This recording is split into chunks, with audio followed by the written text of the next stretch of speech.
Today is Sunday, October 21st, and this is Celtics Beat on the CLNS Media Network, the leading online provider of audio-video coverage of the Boston Celtics. I'm Adam Kaufman, and episode 285 featuring RealGM's Keith Smith is brought to you by LinkedIn. Hurry now to linkedin.com/Celtics. Get $50 off your first job post. That's linkedin.com/Celtics to get $50 off your first job post. Today's show also brought to you by 1in100. Log on to ONEIN100.co and get a free raffle ticket when you sign up. Feeling lucky? Give it a shot today.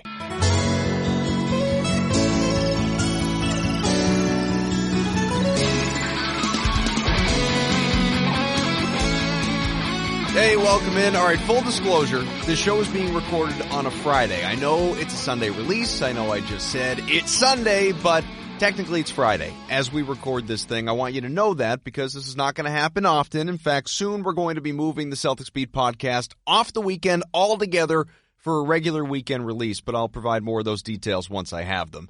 I'm telling you about this right now, early in the recording, in this rare case, because I don't want you to be sitting there for the next 30, 40 minutes saying, why aren't they talking about the Raptors game? What about Kawhi Leonard's first game against Boston? How are you not discussing this? Well, part of the reason is that this podcast is not designed to be a game-by-game reaction show. Never has been unless something huge happens, and then I get screwed if there was a season-ending injury, heaven forbid, against the Raptors. Let's hope that doesn't happen. But it's a big-picture show, and we have plenty of big-picture topics to explore, some carrying over from the offseason, some relating to that first game, which was such a great domination for the C's of the Sixers opening night. Lingering questions, obviously, that do remain even from preseason. In fact, one of our content leaders at CLNS, John Zanis, he made this point when we were chatting this week, and he's absolutely right about this. In many ways, we're already in off-season mode, even though the season just started. As Celtics fans, we're going to enjoy the hell out of this year every step of the way, and I'll continue to tweet up a storm like I usually do. But like the Patriots, Celtics are now in results territory. It's not a big story if they make the East Finals like it would be for the Wizards or for the Heat or somebody like that. It's a big story if they don't.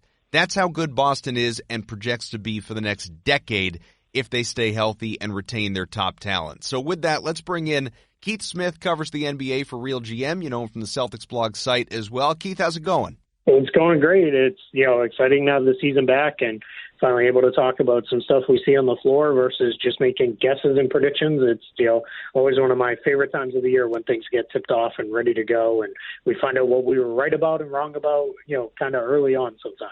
Well, don't worry. There are going to be plenty of guesses and predictions, too. And you heard my opening little monologue there. And in that same vein, Terry Rozier is a big story. He was arguably Boston's best player in the preseason, looked great opening night. I think he's going to look great throughout the majority of this year. He even played late-game minutes over Kyrie Irving in that first game, and he's playing for a new contract. We know that. We've talked about it on so many of these shows after predictably failing to reach a new deal before the year. But will he make it through this season on the Celtics roster? Yeah, I struggle to see any way that they move him. I think they like the idea of having the depth.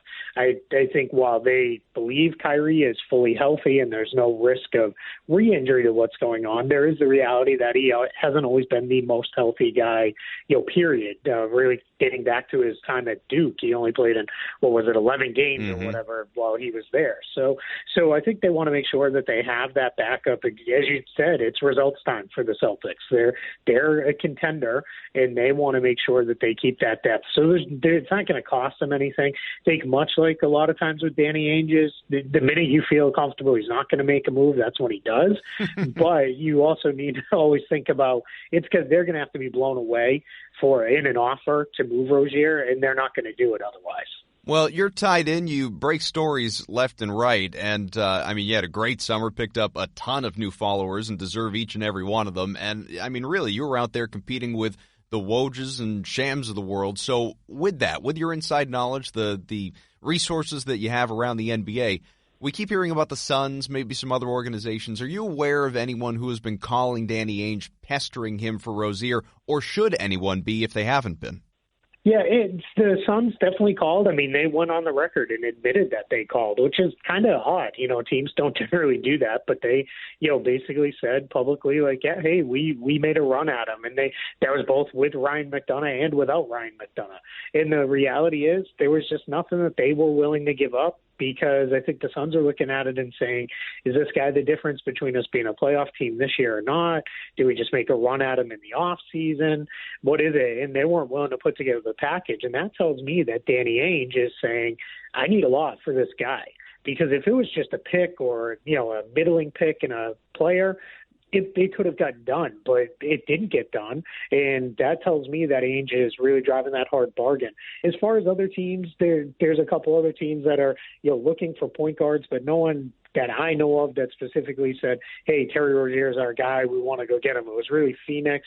And once that, I hesitate to even say fell apart because I don't even know if it was ever put together. But once those talks ended, it looks like the Celtics kind of said, you know what, hey, we're going to move forward with what we got because we really like the roster we have. Well, and we know Ainge's track record, though, and you hit on some of this. He hates losing anyone for nothing if he values that guy, and he absolutely values Rozier. Hell, he talks about him like he's another child of his. If Ainge expects Irving back, and already, as we know, has Marcus Smart under contract, is he realistically going to make a competitive offer to re-sign Rozier, or will he consider flipping him during the year just to ensure that he gets something in return before he walks as an RFA? Yeah, I think what you're going to have to look forward to is see where are they at come, the trade deadline and leading up to it. If they have had injuries in the backcourt, then it's more likely they hang on to Rozier because while Ainge is always thinking, 5, 6, 7 moves down the line, I think there's also this year in particular, there's an eye on what can we be this season. They were so close to making an improbable finals run last year. It was, one game and one bad shooting night away from getting there. And now what they're looking at is, hey, we've got all our guys back. But let's say we get into the trade deadline and they've lost a backcourt player. Well, that says to me it's more likely they hang on to Rozier. And then if you're, flipping it forward and saying, now you're into the summer, well, they're still restricted free agent rights. What all that really means is Danny Ainge has to go to Wyc Grousbeck and the owners and say, how much are you willing to spend? How much are you willing to pay to keep this team together? Whether that's we're really close to a title, we were, in the finals, or we even won a title. What is your luxury tax bill? Because that's all that can hold the Celtics back from keeping this group together. There was a report, Keith, in recent days that the Celtics had offered Terry Rozier $12 million per to stay. He rejected it, believing he can get more in the restricted market next summer, and he's probably right about that. Are you aware of there being any truth to that report, first of all? And second to that is, what seems like a reasonable number for Rozier? What kind of number should he command? Yeah, I heard it was in the 10 to 12 range, so that sounds about right to me. That is, Danny Ainge being smart and essentially doing the same thing he did with Marcus Smart a year ago at this time, saying, hey, if we can get you on a team-friendly number, great, we're going to do that. The player, again, like Smart did last year, Rozier here and his representatives said, no, we're good. We'll play it out and see where we're at, because that's too low.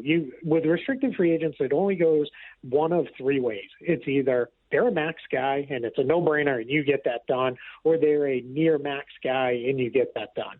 We saw that this summer with Karl-Anthony Towns, Devin Booker, even Miles Turner to some level. Or you get them on a team-friendly number. That's the Justice Winslow deal in Miami. That's a contract that's very palatable for the Heat, and that's something the Celtics would like to do with Rozier. Or everybody says, you know what, we still like it, everything's good, but let's let this play out and let's see how this goes, moving forward. And that's really where we're at. Rozier made the right decision. He, in a league where point guard is arguably the most important position still, you want to have a good one. Boston's in a position where they have three of them. They have Kyrie Irving, Terry Rozier, and Marcus Smart, all three very good point guards, all bring different things to the table. But what you're going to look at if you're another team is, hey, if I believe Rozier is the guy he was for portions of the playoffs, I'm going to say, I can give this guy $15 to $20 million. And that's a number the Celtics have to look at if he gets that in an offer sheet and say, boy, that starts to get really tough, because that's going to make definitely you're a very heavy luxury tax team at that point. This is assuming obviously they retain Kyrie Irving as well. And then what you're going to say is, that's a lot of money. And while ownership has said, yeah, we'll pay the tax, you got to believe there's at least some level of, I don't know how much tax they're willing to pay. We'll get right back to Keith. I want to tell you today's show brought to you by LinkedIn. The right hire can make a huge impact on your business. That's why it's so important to find the right person. But where do you find that individual? You can try posting on the job boards, but can you really be sure the right person sees your job? Instead, find the person who will help you grow your business with LinkedIn. As the world's largest professional network, people go to LinkedIn every day to grow professionally and discover job opportunities. 70% of the U.S. workforce is already there, so why not bring your job right to them? Seems like a no-brainer, right? LinkedIn Jobs match people to your role based on more of who they really are, their skills, interests, even how open they are to new opportunities. This way, your job gets seen by more of the right people. Hiring the right people can feel impossible. Ask anyone who runs a company how hard it can be to find the right people to help you grow your business. Nobody is more fit to help you than LinkedIn. LinkedIn has been helping people make connections for years. Now, LinkedIn wants to flip the script, so to speak. So hurry to LinkedIn.com/Celtics and $50 off your first job post. Gone. $50 off. That's LinkedIn.com/Celtics to get $50 off your first job post. LinkedIn.com/Celtics. Terms and conditions apply. I've discussed this a lot, and I'm not alone. It's not a novel concept. People have written about it as well. I'm sure you have too. It's a very important year for the C's for some of the reasons that you just outlined. The fact that they won't be able to retain all the depth that they have for very long. Marcus Morris, he's good as gone after the year. He's all but said so. Likely Rozier as well. We know how good the Warriors are, but does it make the most sense to just keep those guys, play out the string because Boston believes it can beat Golden State, or does Danny have to be 5, 6, 7 moves ahead with regard to this season and next and the next as well when it comes to all of that? And so I'm going to give you a real cop-out answer here and say both. But it really is true. What they need to do is they are very, very close to potentially winning a championship this year. And that is really important. When you get close, you want to maximize and take the best advantage of that opportunity that you can, because you don't know if you're going to get there again. You know, people look at it and say, well, look at, you know, the Warriors and Cavs the last 4 years. That's such an anomaly that it's not even a thing. You know, put that out of your mind. Every other team, when they get close like this and you're right on that cusp, you go for it, and then you figure it out after that. Now, Ainge, you know, is a guy who, because of what the roster is, it has a really weird makeup for a contender. They've got all these high-paid veterans who are, you know, in their prime or, you know, just starting to come out of their post-prime years. And then you've got all these kids who are on these, you know, great rookie-scale deals or second-round pick deals or these fines like Daniel Tice that they, you know, got on the cheap out of Europe. What you need to be looking at is what are we doing with those guys? Because when those guys become expensive, so like Rozier is about to be, that's when you got to say, all right, you know, what do we have? With him, I think that's a little bit of a different situation because there's some team control. A guy like Marcus Morris, I think you look at it, and if you hit a point in the season where, you know what, he's only playing 10, 15, maybe 20 minutes a night, we've been healthy, we feel really good about it, we feel like if we lose him, we could throw those minutes to, you know, a guy like Shemi Ojale and, you know, really live with it and be okay. Or we're ramping Gordon Hayward up to 30 minutes a game, or everybody else can step up and do a little more. That's where you may say, all right, let's flip him down the line and get a draft pick or something like that. And then that leads me into the last thing is contenders don't usually have this treasure chest of draft picks coming, you know, along to fortify the roster. So the Celtics can, in effect, say, we're going to play it out with the roster exactly as it is today. Go all the way to the end of the season, let Marcus Morris walk, and then we're going to replace him with a first-round draft pick or multiple first-round draft picks. And have potentially that opportunity 4. there, because what do we need? Yeah, 4, which is, you know, which won't happen, by the way, but it is possible. Absolutely not. Yeah, and I can guarantee you, if they have 4 first-round draft picks, trades, they will not use all 4 of them. You know, they will trade, whether it's trade one for, you know, Danny Ainge loves future picks like I love my daughter. So it is, you know, move them down the line. You know, so it's, you know, just one of those things where it's, you know, they're going to keep rebuilding that. And that's a very unique situation that contenders aren't in, where you have that flexibility and availability to keep adding young talent to the roster and good young talent to the roster. It's funny just because it's been a topic again, like it always is. I was about to say to you, well, don't forget they could trade for Anthony Davis because at that point in time, that whole Rose rule thing won't be a thing anymore. But then thinking about the timing of it, they can't re-sign Kyrie till after July 1st, which is when that rule is no longer in effect, and the draft comes before that. And so that would just sort of confound the whole process of attempting to deal for Davis around the draft. Yeah, what they could do is do one of those deals. This happens all the time in the NBA where the trade is agreed to at the draft, and it's one of those where you go up and you watch the kid put the Celtics hat on, and we all know he's being traded to the Pelicans, and and it's this kind of charade that we go through and just say, well, it's just how it is. That happens every single draft. You'd have to sit on it though. You'd have to sit on it though for like a month and a half. You couldn't do a draft night trade. It would be more like Andrew Wiggins going to Minnesota. No, not necessarily, because you can trade the player until the player signs. So as long as as long as there's still a draft rights guy, you can do that. So let's just say they land that second pick is the best case scenario, and then they say, we're going to package the second pick with some players to make a deal for Anthony Davis, and the Pelicans agree. It's all agreed to. We all know what's happening. Then it's executed July 1st, and then that's when the player signs. It's once the player signs his rookie scale contract, you got to wait 30 days. So that's what held up the Wiggins-Love trade, and that was more of a situation of they signed Wiggins not knowing if LeBron was definitely coming or not. LeBron decided, and then it was make the trade, and then we all sat there and pretended like Kevin Love wasn't a Cavalier for a month. And then all of a sudden, magically, 30 days later, hey, look, this trade went through. What a surprise. So, it's just a quirk of the way the NBA rules work, and, a lot of it's to protect players from signing deals and then immediately being dealt by teams and things like that. Just because I brought up the Davis thing, which honestly I wasn't even planning on doing, and then my mind wandered, it has a knack of happening to me, especially as it revolves around Anthony Davis. You don't have a crystal ball, nobody does, but you're pretty good at this stuff. Play out the situation for me over the next year. Does he – I don't think anyone does, that he is available right now regardless. But a year from now, do you think he is? Do you think he wants to leave New Orleans? Or are we just – having the conversation all year, having it again next summer, but then come the 2019-20 season, he's still with New Orleans? Yeah, so it's the first thing that always makes me laugh is, this is how greedy everyone's gotten as Celtics fans. Is that here's this team on the cusp of the finals potentially, and it's, hey, let's go add the best player potentially in the entire NBA that's not named LeBron James. Hey, Warriors got DeMarcus Cousins.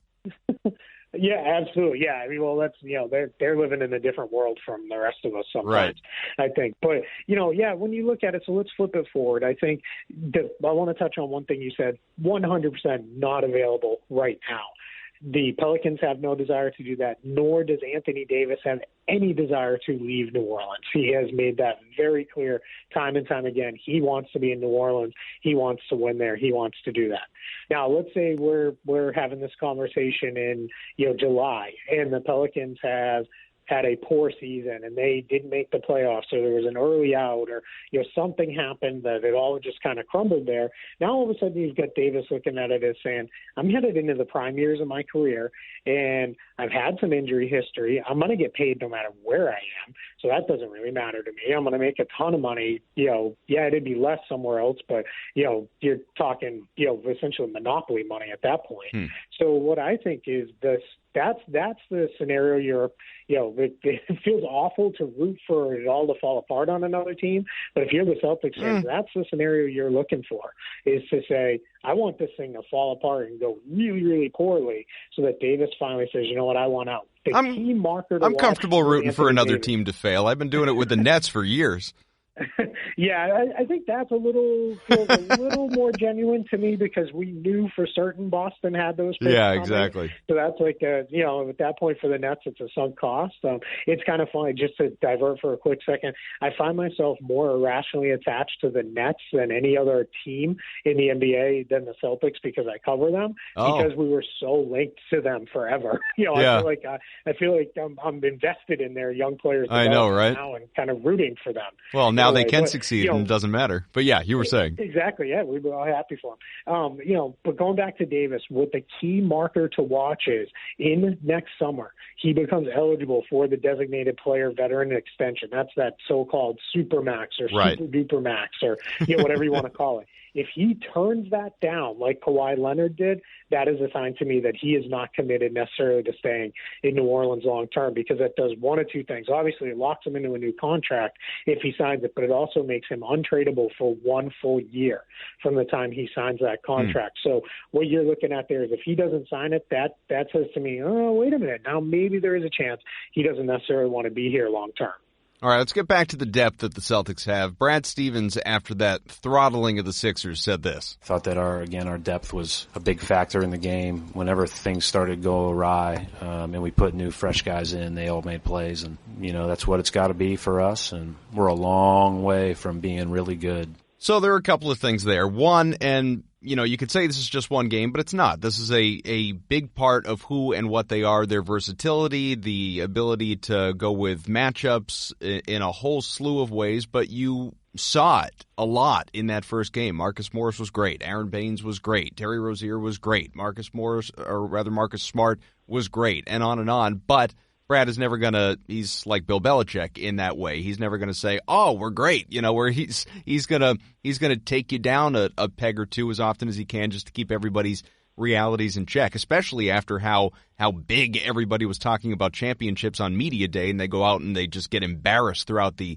preseason. But with regard to the depth and that bench, Chris Forsberg had an interesting piece this week, I'm sure you saw. Al Horford suggested that the Celtics starting unit may be as talented as some NBA starting fives. So with the traditional starters in mind, we're talking about the usual crew of Irving and Hayward and Brown and Tatum and Horford, take them out. Then it's Rozier, Morris, Smart, Baines, Daniel Tice, who you said. Forsberg stacked them up next to Miami, Detroit, Charlotte, others. Do you think that group of reserves could make the playoffs in the Eastern Conference? Yeah, on their own, not, but it would depend on what they have behind them.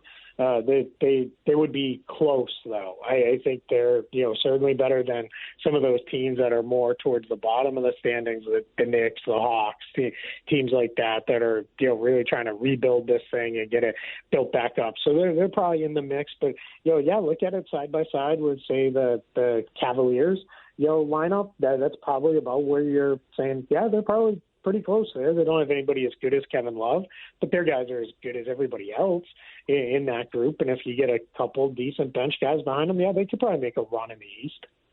It is an interesting thought. It speaks to the, like you said, we get so greedy as Celtics fans at this point in time, the embarrassment of riches that they have with that bench. But you could look at, and we'll get maybe more to the reserves as we have time throughout this show, but with the starters, I think people were particularly impressed going back to the postseason and then to open this year. Jayson Tatum. I mean, he really surprised me, to be perfectly frank, opening night, because he looked just like he did in the playoffs, but better. He was smooth, he was confident, he was attacking, and I don't believe it's going to be like that every night, especially those nights where Irving and Hayward are both on, which they were not against the Sixers, but is Tatum ahead of schedule? I mean, at what point is he undeniably Boston's second-best option when you need a bucket? I think he's there today. I think he's the second-best guy behind Kyrie Irving. If you need a basket, you're giving it to Kyrie. I don't care if he's missed every shot he's taken to that point. You're going to give it to him and say, go get us a hoop or go make a play. Then it's Tatum, which is, they sound, crazy, but he can just do more than anybody else on the roster. It's kind of funny that the next guy who could probably actually create a look that he can get to the rim behind Tatum may be Marcus Morris, which sounds kind of funny, but he's rarely, he might take those contested long 2-pointers that cause us all to pull our hair out, but he always gets them to the rim. He always gets the shot off. But going back to Tatum, what impressed me on opening night was his game last year comprised primarily of two things for the majority of the season: knocking down wide open jumpers, which he was fantastic at, or taking the ball all the way into the paint. And what we saw him do was, especially why Philly was switching Joel Embiid onto him, that didn't make a lot of sense to me. But Tatum would get it. He'd take that ball, pull it back out, and then he would make plays off the bounce. It wasn't a one dribble pull-up either. This was multiple, dribbles, get the defender leaning the wrong way, and get that shot up. And that's what we started to see really towards the end of last year, and now we're starting to see that blossom. Once a guy hits that level, now you're saying he's unlocked his entirety of his offensive game. So I had sent out a tweet right before the season just putting out a slew of predictions for fun because it's what we do.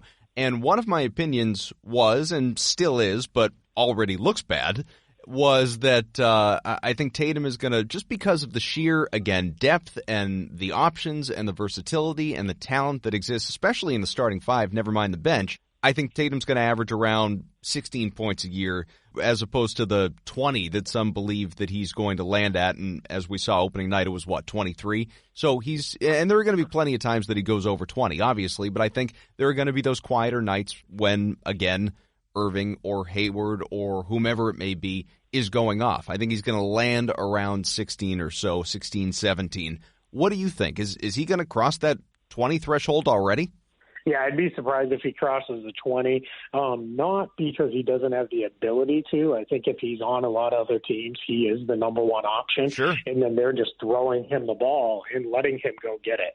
So I think what you're looking at here with Tatum is there's going to be those nights where, like you said, Kyrie's got it going and Kyrie's going to take 20 shots. Or Steven says, let's make sure we get Gordon Hayward the ball. Let's make sure Al Horford gets it. And there's going to be those nights. He played almost 29 minutes on opening night. There's going to be those nights where he might only play 20 minutes because they could be rolling a team. And at that point, it's going to be, why do I need him out there? I'm not going to leave him out there to score. Brad Stevens is not a guy who looks at it and says, well, let's make sure guys get their numbers. He doesn't care about that. It's going to be more important let's get him out there. And the Celtics, more than a lot of teams, a lot of NBA teams, just because there's not time in the regular season, you run your system. But they, because of their ability and Stevens' ability as a coach, there's a lot of times when what they'll do is they'll adapt game by game to how they want to attack. And it can be, tonight's a Tatum night. Let's attack. And I think that's what we saw right away with Philly. They said, geez, they're switching everything. That's the guy then. Let's ride him and see where we go with this. And so you're going to have these big scoring nights. I think you're going to have other nights where he plays just fine, but they don't need it, and it's not going to be his night, and that's going to keep their stats down. I think that's a general case across the board with the roster. So where do you think he's going to average? I would say probably what you said, somewhere in that 16, 17 range, and I think he'll get that on really good efficiency, both the traditional field goal percentages as well as efficiency with the shots he's taking and the like. It's going to be one of those things where if you're a guy in a fantasy league who's looking for counting stats, you might be a little disappointed because it might be a little up and down. But if you're really looking at it in course of what makes a player successful, you're going to be like, wow, this is kind of off the charts numbers. By midseason, if all goes well, if all goes according to plan, Hayward could be the second best offensive option. I mean, I think a lot of people have forgotten what he did in Utah, where he was the guy, especially that last year and into the playoffs where he was even better. And we know he's going to be slowed by this injury, still working his way back. Adam Himmelsbach of the Globe was on the show last week, said that Hayward just isn't there yet. And, well, this is what Hayward had to say after game one. A couple of the off-the-dribble pull-ups that I had were stuff that I've done for a while, so that's the most, I'm used to doing that, and that was good. Definitely still a long ways to go for me to be where I want to be at, but it was a great first step, great team victory. A lot of that was expected, Keith, and there's going to be that ebb and flow, but are you concerned about what you've seen from him so far and just where you envision him being in the next couple of months? I'm there as far as I think it's going to take a little bit of time. What was encouraging for me was in the second half, he was really aggressive getting into the paint, which I think is, a great sign that he trusts his body a little bit more. And I think now it's just getting his legs under him, really, figuring out his place, within the system. What was so sad about his injury last year, beyond just the injury itself, as you look at the team perspective, is that the way they played last year in the preseason, it was like, holy cow, look at this. Look at the way this ball moves. The ball's popping all over the place. And then he went down, and now he's going to kind of rediscover and refit in with all the rest of the guys. And, what's exciting for me is when they unlock him as a playmaker, that's what's going to really lift this offense to a whole other level. People underrate how good of a passer Gordon Hayward is. There's points where someone said he's the best passer on the entire team. And that is, really impressive for a guy who at this point is, going to play – the Celtics play that weird kind of Al Horford's the lone big and then everybody else is a, 2 through 4 player. And I think Hayward can really do a lot of things to unlock offense for his teammates that we're not, expecting him to do. And that's going to be what's really going to be fun to see. The shooting will come. I'm not too worried about that. It's just going to be a while. Unfortunately, again, to go all the way back to the depth conversation, they can afford to let it, come as it comes for him and figure it out as they go. One thing that I did love about Hayward's first game, and again, I'm not focusing on the first game necessarily because I think this is going to be a consistent thing every single game, his defense. Danny Ainge has talked about this too in recent days. Hayward was engaged on that end. He was typically in the right spot. He had the 4 steals, didn't even play that many minutes, 25 minutes. That end seemed to be more important to him than the offense, frankly, just trying to fit in that way. He was kind of Horford-like in that regard, and I know that comparison's been made before. How surprised do you think fans are going to be by the technical nuances of Hayward's game and not just the passing, but obviously the other end of the floor? Because so many people didn't watch him in Utah, and they're really just starting to get that first look at him. Yeah, it's going to be a surprise for a lot of people, and to kind of call it out as what it is. He doesn't necessarily always have the makeup of what people think of as a good NBA defender. It's to put it quite frankly, he's a white guy who plays on the wing. A lot of times those guys are guys who they're on the floor for other things, right? And that's okay. We all get it. We know what it is. When you follow the league, what I think was really cool was he obviously spent a lot of time, out of necessity, but also because he could, building up his upper body in this past off season as he recovered from the the leg injury. And what I like with that is, one, because Boston loves to switch everything, and two, they're going to ask him to play bigger players on a very regular basis. And I thought he really held his own as Simmons tried to get him inside a few times, and Dario Saric tried to post him up. He was fine, and it's like, go ahead, try and post me up. I'm right here. I'm as strong as can be. And then what beyond that is, not only can he hold his spot, but he's also quick enough to get around and, knock passes away. He's a very smart player, where he's, good at getting in the passing lane. And I think he really fits in well with this, kind of amoeba type defense that Brad Stevens prefers, where it's, hey, you just get done, go cover the guy who you need to cover and make it happen. I think we're going to see in a lot of respects, and it showed on opening night, he's going to be further ahead on that end of the floor than he may be offensively. Okay, quick break to tell you today's show also brought to you by 1 in 100. And I'll be honest with you, even I had to look up what 1 in 100 is. So let me tell you. Let's say you want to go to an upcoming Celtics game, but tickets on the secondary market can get hilariously expensive, like way too much. You want a more affordable way to get to the game? Well, give 1 in 100 a shot. All you do is log on to 1in100.co. That's ONEIN, the number, 100.co. Click the game you want to go to, buy a raffle ticket for the chance to win a pair of tickets. The price of the raffle ticket, just 1/100th of the price of what 1 in 100 paid for the ticket. Still confused? Well, let's say 1 in 100 paid $1,000 for the pair. Your cost for the raffle ticket, $10. Only 100 people get to buy a raffle ticket, so you have 1 in 100 chance to win the tickets. It's that simple. This is the newest way to buy tickets to sporting events. The cost to potentially score some tickets is a small fraction of the actual ticket price. Score a pair of tickets for less than a cost of beer. Your first raffle ticket, it's free after signing up. Log on to ONEIN100.co. Feeling lucky?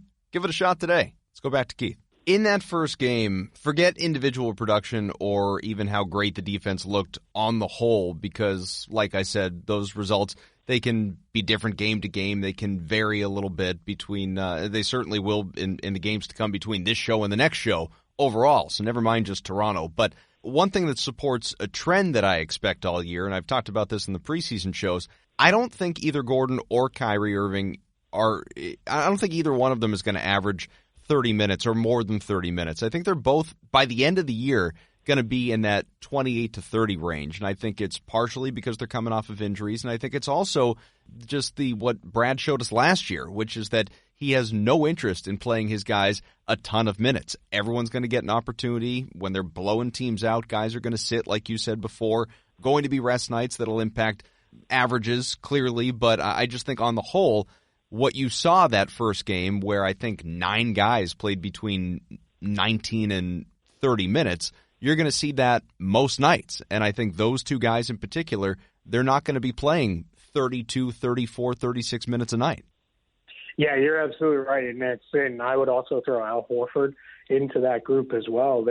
Stevens is going to take care of his veterans. And, again, it's not to beat a dead horse here, but the depth, it's just there to allow them to be able to do that.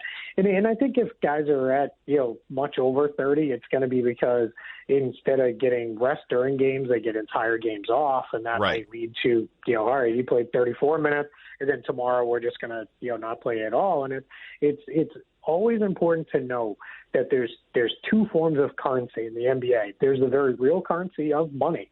And that is the most important thing to most players. And then the next is minutes. It's playing time. And that's what the coach controls. A lot of these guys, they could make $20 million a year, and they're going to fume if they don't get in the game and get their 30 minutes. I think what the Celtics have been able to do here is get the right kind of guys with the right mindset of, hey, we're going to really, have the long range in mind here. Our end goal is to compete for a championship and be there at the end. And the best way to do that is have everybody in the 25 to 30 minute range. And I think everybody's good with that. The guy who would, seemingly be maybe the one to chafe at that the most would be Kyrie Irving. And I think he's the guy who more so than anyone else on the roster knows what it takes to be there at the end of the season competing for titles. So I think you're looking at it as Kyrie's like, sure, hey, that's all right. And I think what's going to be more interesting to me than the minutes per game is when guys are playing. That's the thing I think that's going to be really important to watch over the first month or so of the season, because the last couple of years they've had their preferred closing lineup that they like to close halves and games with. This year, I don't know that Rozier and Smart are necessarily going to every night be a part of that. So that's going to be something that's going to be really important to watch and see, where it goes. And I think Stevens has a few more options, so I don't know that it's going to be the same guys in there. I know a lot of people, game 1, Kyrie didn't close. Well, the game was over. He came out with 4 minutes left. It was a double-digit game. So, suppose the Sixers could have made a run, but it wasn't like he came out and took his sneakers off. He was sitting right there ready to go if Stevens called his number again. So I think we're, in pretty good shape, as far as that goes, but it's going to be something that's good to monitor as they get into these closer games where Stevens needs to make real lineup decisions versus, hey, let's just let the clock run out and get out of here with a victory. Well, and the other thing too, Keith, with Kyrie, and I think, I get so many mentions on my Twitter feed and people that expect Kyrie to just be Kyrie always at all times and nothing in the past is relevant or matters, and so therefore he's going to score 25, 26 points every night. I don't think that's true. I think he's going to average 29, 30 in terms of minutes. I think he's going to average maybe 22 points a game because the offense is so distributed. And somebody said this to me on Twitter, and I hadn't thought about it, but I think it's true, and I think it's why, to your point, he kind of embraces the whole not chafing it, not playing a ton of minutes if that ends up being the reality. Kyrie's been in the league a while, and he's been hurt a lot over those years. He's had a number of injuries. We talked about it a lot at the time that they traded for him. He doesn't play full seasons. He just doesn't. And you hope he's there at the end, as he has been a few times and had some great moments in the playoffs with Cleveland, and especially the finals where he hit one of the biggest shots that we've ever seen. But he's an old 26. He's 26 years old, but he's an old 26. And I don't say that to crap on the guy. I think it's just sort of a reality. It doesn't make him less good or anything like that. I just think it's not just maturity in the way that he speaks and thinks. I think his body is an old 26. Yeah, I think you're right on with that. He's had a lot of injuries, a lot of lower body injuries too, which are really tough for guards because when you're that small, you lose any of that explosion or quickness, that can be it. You're done. And so far he's always rebounded from it pretty well and bounced back. But one thing that one of my favorite numbers from game 1, he had 7 assists. Right. And he's never averaged more than 6 assists per game in a season. I've got him on the over this year, Keith. I've said that. I'm there. I think there's a good chance he's going to way blow past that. And I think what we're going to see is Kyrie in most games and throughout most games, he's going to embrace the role of, I can be a playmaker now. I don't have to drive into the paint 200 times a game and get beat up and knocked to the ground and, kicked all over the place. I can, get in there, get the ball out and make plays for my buddy, because he also knows, but when we need a basket, I'm going to go get it because I can still do that. But I think, you're going to see it almost start out the way he started out, game one, where he kind of just let the game come to him, which that wasn't Kyrie's style. Kyrie's style was always, give me that rock, I'm going to go make it happen. And I think especially last year, we saw a lot of that early because it's like, hey, it's my team. Look at this. I don't and he had just lost Gordon. James guy. Yeah, exactly. And now you're looking at it as, I think he's, kind of seeing the bigger picture here. Hey, wait a minute, I can still get mine, but I can let it kind of come to me a little bit more, and I can play off some of these guys, which I think he's really looking forward to too. So I just think Kyrie Irving, really the entire roster, I think Danny Ainge has prized these guys who fit in with what Brad Stevens and Ainge combined vision is of, we want smart, versatile guys who are about the team first. And I can't think of a guy on the roster who doesn't have that kind of mental makeup as far as, hey, I want to do what's best here because that's ultimately what's best for the team is going to be what's best for me in the long run too. There are hot takes all over the place. That's what happens when you're good. People talk about you a lot, and a lot of people say stupid things. Shannon Sharp was on FS1, as he always is, said, even when Kyrie plays his best night, Tatum might be the best player on the ball club. Skip Bayless said that he would take Marcus Morris over Gordon Hayward. There's a lot of stupid out there right now, Keith, in my opinion. Maybe you agree with those things. I don't think you do. I think they're stupid. But, I've been done before, too. I've said that routinely. I've said that I think Marcus Smart is going to be a 36% shooter from three. Clearly, we are still waiting on that to happen. What are some of your hottest takes about this team or any of its players? Yeah, I think my probably hottest take would be that, and this, I know it doesn't always play well in the Boston area, is that Al Horford continues to be the most underappreciated player in the entire NBA, and I'm going to go as far as say in Celtics history. I don't think there's been a Celtic that has taken more crap for what he isn't with less recognition of what he is than Al Horford has. So that, really, gets me there. And then my other semi-hot take, it's not going to be a hot take in Boston, but it is around the NBA. I think they finished with the NBA's best regular season record this year. That doesn't mean they're the best team, but I just don't see them going into that game in, early February in, Orlando or in, Atlanta and throwing up a crapper, because if somebody's not playing well, there's somebody behind him who's probably ready to go. It's going to be few and far between when the entire roster has an off night together just because of how deep they are. So those are my two things. Player specific is Al Horford does not get nearly enough credit for what he is versus the amount of crap he takes for what he isn't. And I think they're going to finish with this regular season's best record in the entire NBA. Well, since you brought up that last point, I was going to ask you this before we signed off, though we're not too far from that at this point anyhow.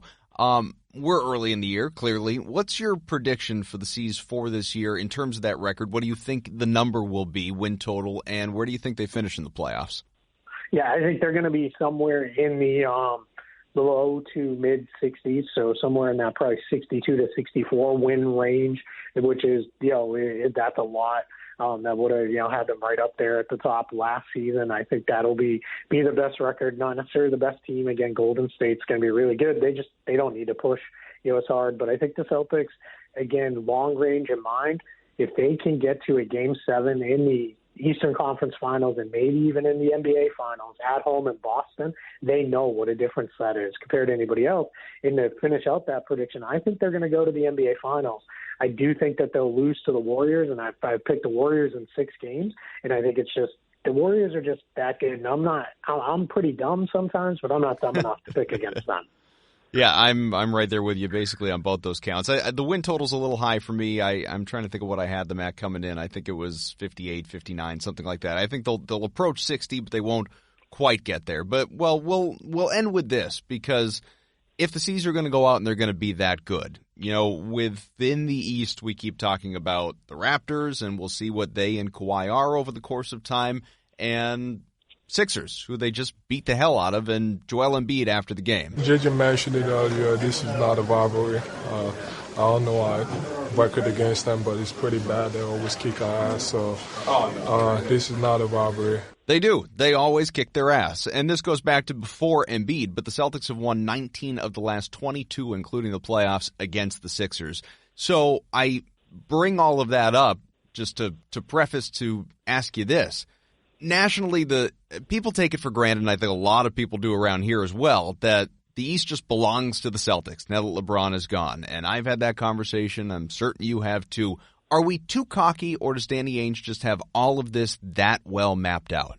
Yeah, it's a little bit of both. It's I want to see what they are against Toronto first. We'll get a sense of that here in the second game of the season for both teams. That'll be we'll start to get an idea, but that's nothing's going to be decided obviously in game number 2, but we'll start to get an idea there. But beyond that, I think that's the competition level. Philadelphia, Milwaukee, Indiana, if you really love them, those teams are all a pretty good level below a healthy Celtics team. And even Toronto, they're really good.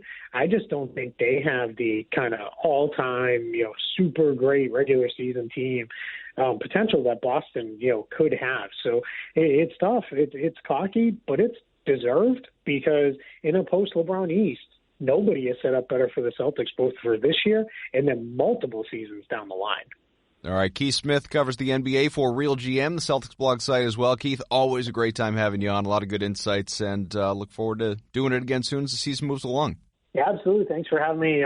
Just like I said off the top, I'm excited the season's back, and we're back at it. This is my favorite time of the year is when basketball is in season, so I'm just glad we're here.